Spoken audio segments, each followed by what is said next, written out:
Ny mety TOETRY ny andro any an-dranomasina ny alatsinainy fahatelo ambin'ny folo ny volana Novembre telo amby roapolo sy roa arivo amin'ny ora maraina hatramin'ny talata efatra ambin'ny folo Novembre telo amby roapolo sy roa arivo amin'ny ora maraina. Tsy misy ny filazana manokana mahakasika ny alon-drano. Ho an'ny morontsiraka atsinanana tanjona bobaomby hatrany amin'ny tanjona angotsy. Anorana tandrifin-drahona ny andro ny maraina maina kosa amin'ny ankapobeny tolakandro. Ho avy atsimo atsinanana andrivotra ka ho 7 ka hatramin'ny 20 kilometatra isan'ora, hatratra 7 kilometatra isan'ora indraindray any amin'ny tendrony avaratra. Am'japeny ranomasina avy ny onja 2.3 ka hatramin'ny 2.9 metatra.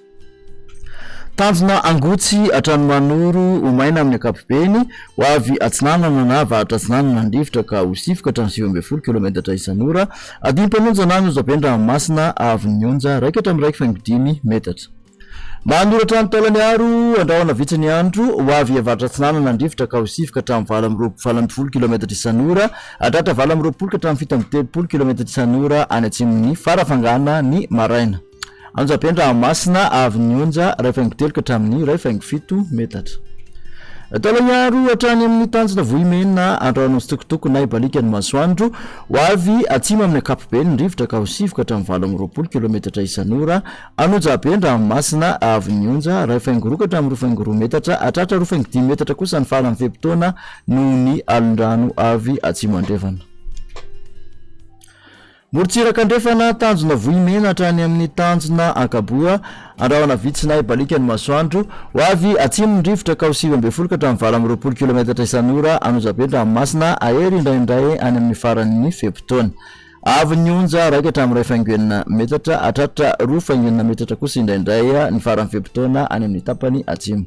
Isy alon-drano avy atsimo andrefana. Tanjona ankaboa hatrany amin'ny tanjona VINAN'NY ho maina amin'ny ankapobeny ny andro, ho avy atsimo andrefana andrivotra ka ho 7 ka hatramin'ny 20 kilometatra isan'ora, adimpanonja na anonjapeny ranomasina avy ny onja manodidina ny 8.9 ka hatramin'ny 2.3 metatra, hatratra 2.7 metatra manakaiky amin'ny morombe ny farany fepotona. Tanjona VINAN'NY hatrany analalava izy tandrifin-drahona vitsy ny maraina ho avy andrefana amin'ny ankapobeny ndrivotra ka ho 7 ka hatramin'ny 12 kilometatra isan'ora. Otony na adimpanonja ny ranomasina avy ny onja ho latsaky ny 1 metatra. Analalava hatrany amin'ny tanjona bobaomby, anorana tandrifin-drahona vitsy ny andro iovaova mitsoko ndrivotra ka ho 7 ka hatramin'ny 12 kilometatra isan'ora, otony na adimpanonja ny ranomasina avy ny onja ho latsaky ny 1 metatra.